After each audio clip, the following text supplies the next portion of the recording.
Amen. Okay, so I'll start off we'll read the first 7 verses. Then the whole multitude of them arose and led him to Pilate. And they began to accuse him, saying, "We found this fellow perverting the nation and forbidding to pay taxes to Caesar, saying that he himself is Christ, a king." Then Pilate asked him, saying, "Are you the king of the Jews?" He answered him and said, "It is as you say." So Pilate said to the chief priests and the crowd, "I find no fault in this man." But they were the more fierce, saying, "He stirs up the people, teaching throughout all Judea, beginning from Galilee to this place." When Pilate heard of Galilee, he asked if the man were a Galilean. And as soon as he knew that he belonged to Herod's jurisdiction, he sent him to Herod, who was also in Jerusalem at that time. So he's brought before Pilate. I guess the first question that I would ask is, why bring him before Pilate? Why not just judge them themselves according to Jewish law?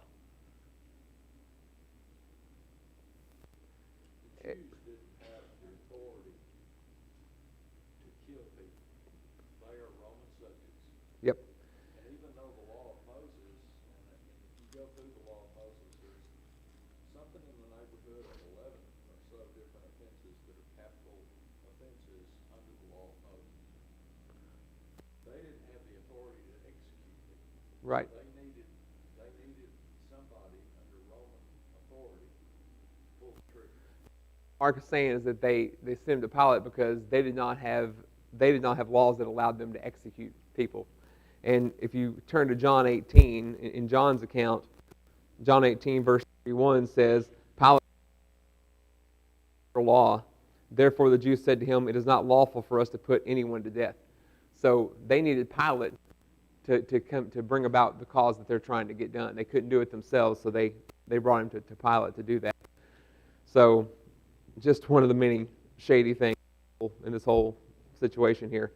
Verse 2, he's accused of misleading a nation, forbidding to pay taxes, and calling himself a king. So when you look at the second thing here, forbidding to pay taxes to Caesar, if you just go back, we just talked about this a few weeks ago in Luke chapter 20.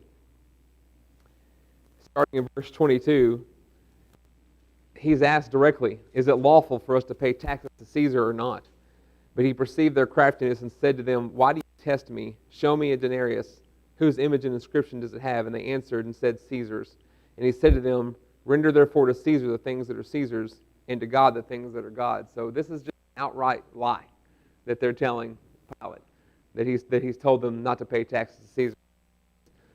Just a few days prior, he had told them the exact opposite. And then, of course, calling himself a king. Mark, did you have something to add with the taxes? Well, one of the things that we question when we look at this section, we look at ultimately, and I'll fast forward just a bit, but I don't find any fault in this guy. Right. Tells him 3 times. And you think, well, maybe he's an okay guy. Well, we backtrack to text like Luke 13, we find out he's not a good guy. And that's that famous section on repentance where the Savior's asked the question. There were some Galileans, and the way Luke reports it, whose blood Pilate had mingled with their sacrifices. And when we study this section, there's only 2 things you come up with. Either Pilate went into the temple or authorized people to go into the temple while Galileans were making sacrifices or worship, and he had them killed. Or they were killed later, and he defiled sacrifices by mixing human blood with them. Mm-hmm. There's only 2 ways you can look at that. So we're dealing with a guy here that is not a nice guy. Right. And then the business of paying taxes is something that, again, they'd already questioned him about. But if we go back to Deuteronomy 17, they weren't supposed to either name a foreigner or a heathen as a king in the nation of Israel, nor were they to pay homage to him. Well, if you and I pay taxes to somebody, we're acknowledging him as ruler. And so that's what this deal's all about. And as you said, a few days earlier, he'd already said, yeah, it's his money. So Give it back to him. Right. So in Mark was referencing in Deuteronomy chapter 17, they talk about how you're not supposed to have any not elect a foreign king. It needs to come from your own country. And what Mark said essentially is if you're paying taxes to someone, you're acknowledging them as your king. So, and they had sent these people to test Jesus with that question: is it lawful to pay taxes or not? And then he had answered the way he did, and of course we know they had nothing to say to that. They didn't know what to say. He answered it perfectly. So this, again, this whole situation is just maddening because it's just lies and deceit the entire time. Verse 3, Pilate asked Jesus if he's the king of the Jews, and Jesus answers, "It is as you say." And the question I have, the whole idea of identifying himself as a king, the reason that could be bad is because they didn't want to have a rival. But was Jesus any type of political rival to Caesar? That was never what Jesus was trying to do. Was he trying to be a literal earthly king at all? That's not the case, right? So it was very evident, even in verse, as quickly as just right away, verse 4 says, "I find no fault in this man." If he was trying to do all these things, number one, they would have heard about that long before this. If there was someone that was trying to make themselves a king in place of Caesar, it wouldn't have just been discovered right then. There would have been rumblings and grumblings and everything else, and they would have known. So, yes, sir.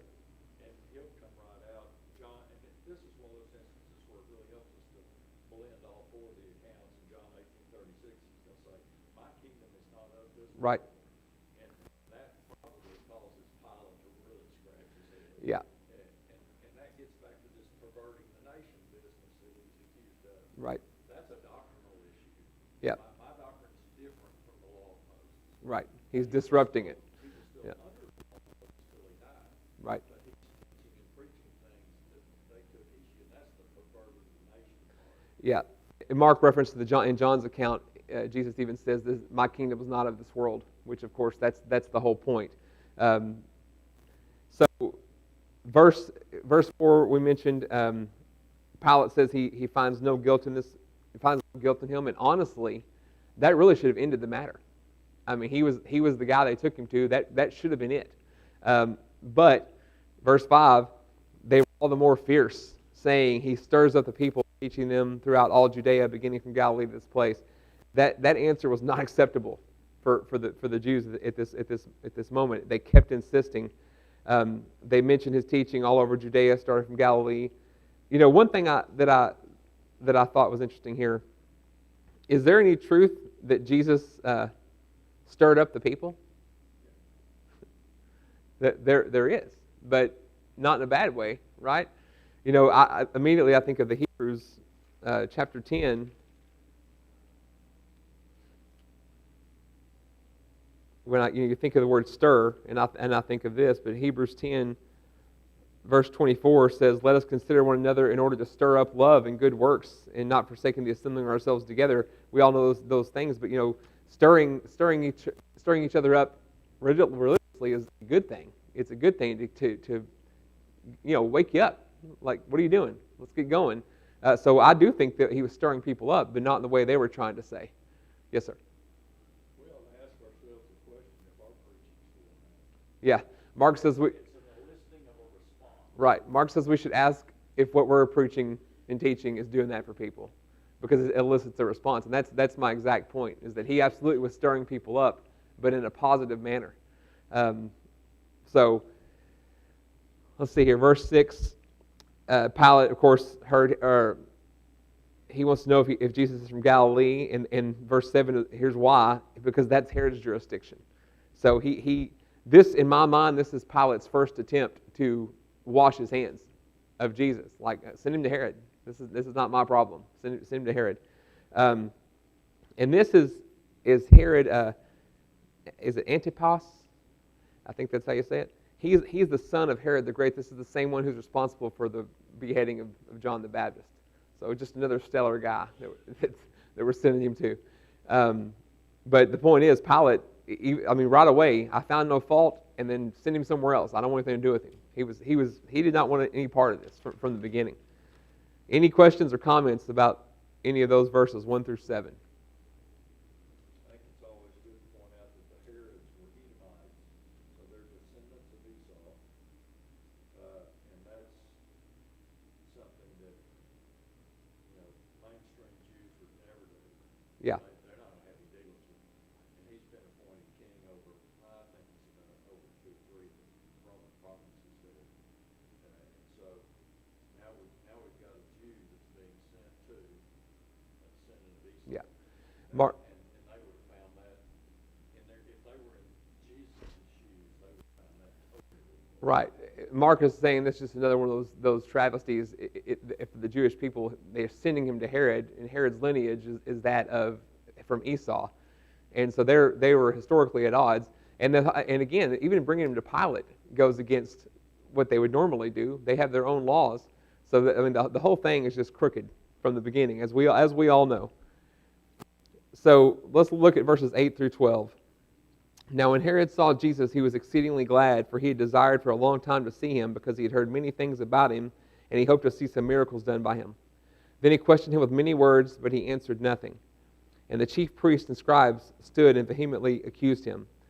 Then Herod, with his men of war, treated him with contempt and mocked him, arrayed him in a gorgeous robe, and sent him back to Pilate. That very day, Pilate and Herod became friends with each other, for previously they had been at enmity with each other. So I found that interesting. Verse 8, why was Herod glad to see him? It says he was exceedingly glad to see him. If you turn back to the 9th chapter of Luke,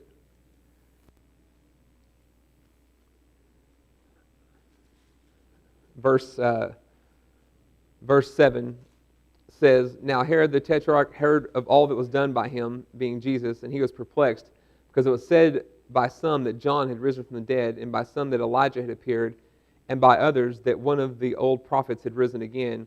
Herod said, John I have beheaded, but who is this whom I hear such things? So he sought to see him.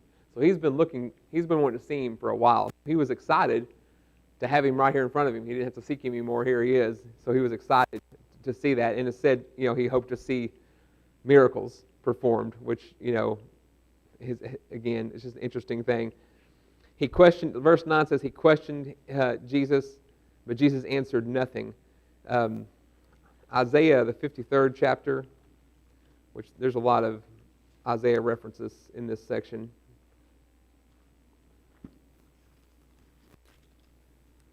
Isaiah 53:7 says, He was oppressed and he was afflicted, yet he opened not his mouth.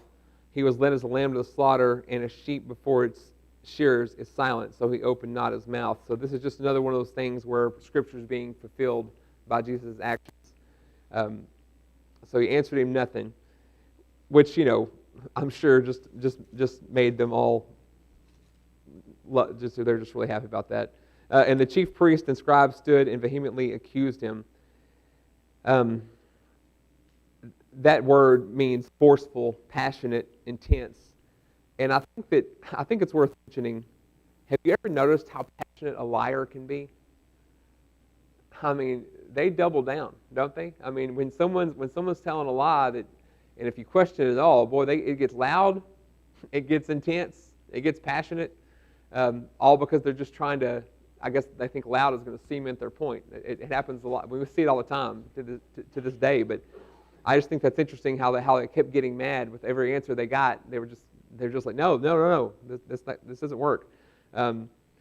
So verse 11 says, Herod mocked him, dressed him in a gorgeous robe, and sent him back to Pilate. So now we have Pilate and Herod both who have found him not guilty, essentially, right? Neither one could find fault in him.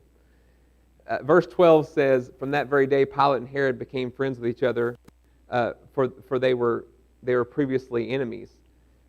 Why did this event make them friendly? What about this situation made them friendly about this? Something we deal with in our country almost daily. One side politically favored the other, and now we're buddies. Yeah, so Mark says essentially one side is politically favored the other, and that's kind of it was a sign of respect that he sent him to Herod, right? And so that I think that was the whole point, and I'm not really sure why they were enemies before, but if you look at Psalm chapter 2, verse 1 and 2, let me get back there. It says, "Why do the nations rage and the people plot a vain thing? The kings of the earth set themselves, and the rulers take counsel together against the Lord." So to me, this is just another fulfillment of Scripture. These, the rulers of the rulers of the earth take counsel together, set themselves against the Lord. I've also got a reference in Acts here. Let's see what this is.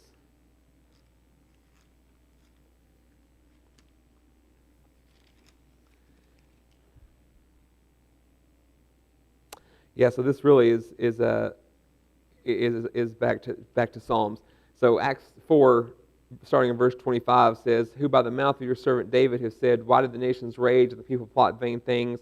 The kings of the earth took their stand, and the rulers were gathered together against the Lord and against his Christ. For truly against your holy servant Jesus, whom you anointed, both Herod and Pontius Pilate with the Gentiles and the people of Israel were gathered together. Do whatever your hand and your purpose determined before to be done." So, again, to me, this is just another fulfillment of Scripture that had to take place. Any comments or questions about verses 8 through 12 or anything else? Well, we've got that bad motive for wanting to see Jesus. So sometimes we've got to question what our motives are. We just want to see a sign. Yeah. Why do we want to see Jesus? And it kind of begs the question, what are our motives? Yeah, so Mark says it's a good time to. This begs the question of what are our motives to see Jesus. We know that Herod's motive was he just wanted to see a miracle done, right? He'd been looking to see a miracle done since earlier when he heard about him, and they thought that it was John or Elijah had come back. So it is important to know why we're seeking Jesus, obviously. So let's go ahead and read verses 13 through 25. Then Pilate, when he had called together the chief priests, the rulers, and the people, he said to them, "You have brought this man to me as one who misleads the people. And indeed, having examined him in your presence, I have found no fault in this man concerning those things of which you accuse him. Nor neither did Herod, for I sent you back to him, and indeed nothing deserving of death has been done by him. I will therefore chastise him and release him, for it was necessary for him to release one of them at the feast." And they all cried out at once, saying, "Away with this man, and release to us Barabbas, who had been thrown into prison for a certain rebellion made in the city and for murder." Pilate, therefore, wishing to release Jesus again, called out to them, but they shouted, saying, "Crucify him, crucify him." Then he said to them the third time, "Why? What evil has he done? I have found no reason for death in him. I will therefore chastise him and let him go." But they were insistent, demanding with loud voices that he be crucified, and that the voices of these men and the chief priests prevailed. So Pilate gave sentence that it should be as they requested, and he released to him the one they requested, who for rebellion and murder had been thrown into prison, but he delivered Jesus to their will. So Pilate brings everyone together. Verse 14, it says, "You have brought me this man." I think it's very important. You have brought this man to me. I examined him and find no guilt. They wanted Pilate to justify what they were trying to do to Jesus. They brought him to Pilate with all these false accusations in hopes that he would just say, "Oh, okay, yeah," and do what they wanted to get done in the first place. But of course, that's not what happened. And they find no fault in him. He finds no fault in him. And I have a few references that I thought are worth mentioning. It's obvious to us that they have found no fault in him.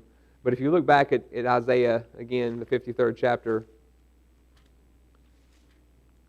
I've got a few references, but 53:9 says, "And when they made his grave with the wicked, they made his grave with the wicked, but with the rich at his death, because he had done no violence, nor was any deceit in his mouth." And then we can go over to 2 Corinthians 5:21. For he made him who knew no sin to be sin for us, that we might become the righteousness of God in him. Just a couple more. Hebrews chapter 4.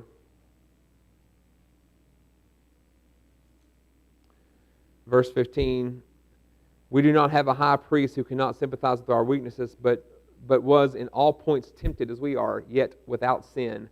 And the last reference is 1 Peter 1, verses 18 and 19 says, knowing that you were not redeemed with corruptible things like silver or gold from your aimless conduct received by tradition from your fathers, but with the precious blood of Christ as of a lamb without blemish and without spot. So I just think it's important to remember, of course they're not going to find any fault in him. There was no fault in him. He was the only perfect man that ever walked the face of this earth, will only be the only man who will ever be perfect. So it's no surprise for us that they found no fault in him.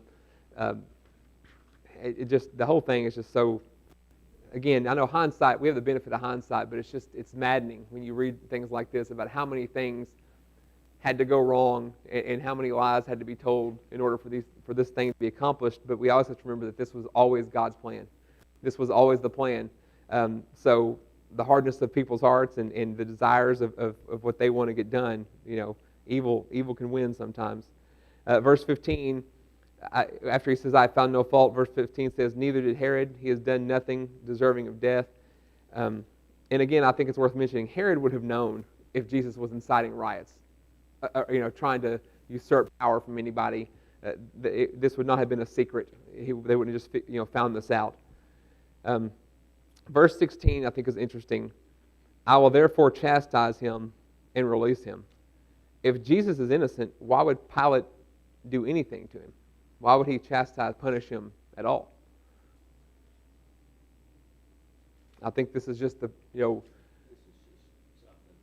pacify. Yeah, right. This is just some way to pacify the mob, right? I'm not going to kill him, but I'll beat him, I guess. That makes no sense. The guy, he said, I found no fault in him. Herod's found no fault in him, but we'll go ahead and punish him. For what? Yeah. So, verse 17. You'll find out later when we study Paul's life. Jesus is not a Roman citizen. Right. He couldn't do that to the Roman citizen. Right. That's what happened to Philippi. Right. They beat Paul and Silas. And then we're worried about it. Yeah. When they beat them before they found out Right. they had Roman citizenship. And that's one of the things Paul brings out in Acts 16 when they bring before the magistrates. And Paul's like, no, you're not going to sweep this under the rug. You beat a Roman citizen without due process. Right. And so because Jesus is a Jew, due process doesn't matter. I'll just beat him, and maybe that'll make people happy. Right. But it's one of those interesting little quirks in the society, and they just it's a travesty all the way around. Because he could get by with beating him because he's not a Roman citizen. Right. Mark is saying that he could get by with beating him because he was not a Roman citizen, and so they could justify that. If he was a Roman citizen, that wouldn't even have been an option to beat him. Verse 17, in reading some commentaries, this is thought to have been added after the fact. This verse 17, like they thought it was a scribal addition, but it's worth mentioning. If you go back to Matthew 27:15, and just real quick, verse 17 says it was necessary for him to release one to them at the feast. Matthew 27:15 says, now at the feast, the governor was accustomed to releasing to the multitude one prisoner whom they wished. It's also in Mark's account, Mark 15, chapter 6. Now at the feast, he was accustomed to releasing one prisoner to them, whomever they requested. And again, these support this verse. So whether it was added after or not is irrelevant. It's accurate based on the other Gospels. So just worth mentioning. The crowd chose Barabbas, verse 18. I just keep going back to these things. If Jesus was found innocent, why was this even an option? Why was there even an option given to release the innocent one, or the one that we know has murdered someone and started riots? Like, why would that even be offered? I've already established this guy did nothing, so he's going to have to go. So it should have been Barabbas and some other guy that was actually worth had done something. Yes. You got to remember, and we forget this. This is one of the 3 feast days that all Jewish males from all over the world had to assemble in Jerusalem and observe the Passover, and then they'll likely stick around. Most of them 50 days later to Pentecost. That's what we have in Acts 1 and 2. Mm-hmm. Well, Pilate's got this angry mob of Jewish leaders. And now he's got a city of over 1 million people that is chock full of visitors that are Jews. And I'm not trying to excuse away his behavior, but he likely thinks the rest of the Jews, especially the out-of-towners, are probably of the same mindset Right. as these guys that are their leaders. And so I could have a full-blown riot on my hands Right. if I don't do something to appease these folks. Right. It's just one guy. Yeah. So if I kill one Jew, I'm a Roman. I don't care. Yeah. I mean, go back to Luke 13:1. He really doesn't care. Right. He's perhaps as a governmental leader taking the high road from the standpoint, okay, if I don't kill this guy, am I going to have now a couple of thousand more people on my neck that are from out of town, and are we going to have a riot? Yeah. Are we going to have to summon the Roman garrison? And when I summon the Roman garrison, the folks at Rome, the emperor's going to say, oh, you can't handle your charge. Right. And if something really bad happened, he could get killed. Yeah. It's all supposition. Right. But ultimately, Pilate's behavior was based on self-preservation, whether it be literal self, like his body, his life, or his position. Right. I mean, it was all about. We talked about mob mentality last week. That's really what this is. I mean, he knew what was right. He said it 3 different times. We'll get to that. But because of the potential backlash if he let him go after all these people, and what Mark was saying is that at this time there's tons and tons of Jews coming in for Passover, and again, supposition, but if they all felt the way that this one group of Jews did, how bad would that recourse be for Pilate if he's the one who let the guy go, right? And that's all right. That's the definition of peer pressure and mob mentality. Matthew 27:19 through 20. I like this account. While he was sitting on the judgment seat, his wife sent to him, saying, "Have nothing to do with that just man, for I have suffered many things today in a dream because of him." But the chief priests and elders persuaded the multitude that they should ask for Barabbas and destroy Jesus. So we already know Pilate was reticent, and yet in Matthew's account, his wife is also coming to him saying, "Hey, don't mess, something's not right. Don't mess with this guy." But verse 20, but the chief priests and elders persuaded the multitudes they should ask for Barabbas and destroy Jesus. So, I mean, it's just sinister. Everything about this is just sinister from the beginning and underhanded. And again, it all had to happen, and we get that. Verse 19, this guy had been thrown into prison for a certain rebellion made in the city and for murder. This was an actual criminal. This is a guy who actually had done bad things, including murder. And in my mind, Pilate, again, should not have been an option to even have to choose. But rational thought would say, well, there's no way that they're going to choose to release a murderer over this guy that, did nothing. Surely cooler heads will prevail, but we know that it didn't. Verse 20, Pilate therefore, wishing to release Jesus again, calls out to them. He addressed them again. He's clearly looking for a way out, and we've already addressed this, but the question I had is, why not just make the call as the leader? Why not just make the call? But we've talked about that. It's peer pressure. It's what happens after this. It's self-preservation. 20 verse 21, they shouted, "Crucify him! Crucify him!" Again, this is textbook mob mentality. Verse 22, he said to them the 3rd time, "What evil has he done? I have found no reason for death in him. I'll therefore chastise him and let him go." it's almost like you can hear the disbelief in his voice. Like, why? Why are we doing this? I mean, 3 different times. And, Mark referenced Luke 13 earlier. This is not me saying that Pilate was a good dude.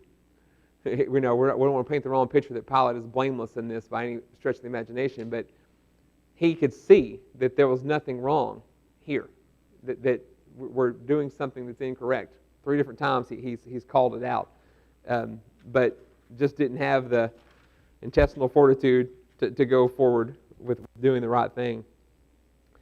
They were insistent with loud, verse 23, they were insistent, demanding with loud voices he be crucified.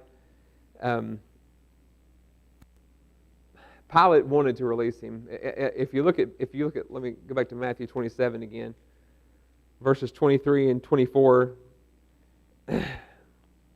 The governor said, "Why? What evil has he done?" But they cried out all the more, saying, "Let him be crucified." When Pilate saw that he could not prevail at all, but rather that a tumult was arising, he took water and washed his hands before the multitude, saying, "I am innocent of the blood of this just person. You see to it." So Pilate wanted to let him go of his own volition, and probably also from what his wife had told him as well. But again, he didn't do it. He ultimately did not do it. Pilate gave the sentence that they demanded. I have Mark 15:15 written down here. Let's see.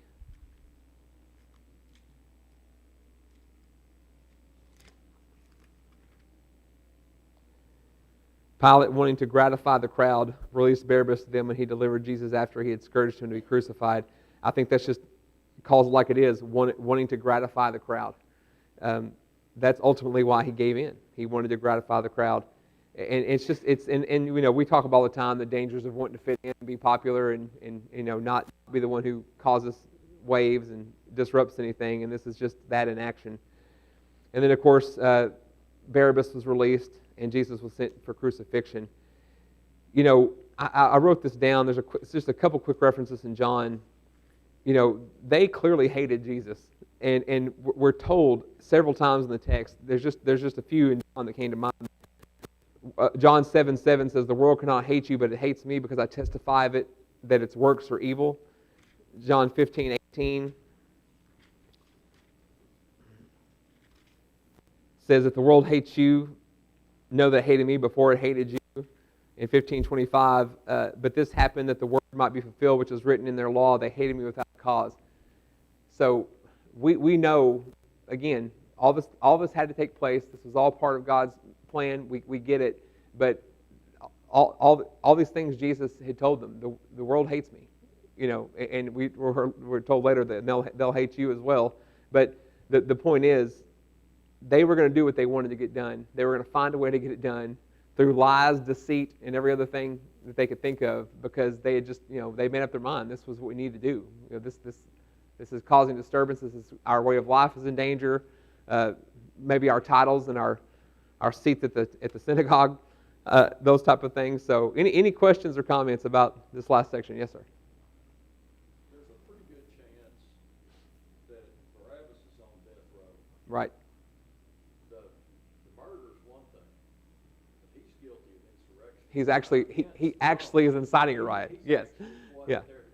Right. Charging the Savior. Right. On the one hand. And so now Pilate's between a rock and a hard spot. I'm about to release a guy that has been convicted of insurrection against Rome. Right. Right. For a guy that's not guilty. Right.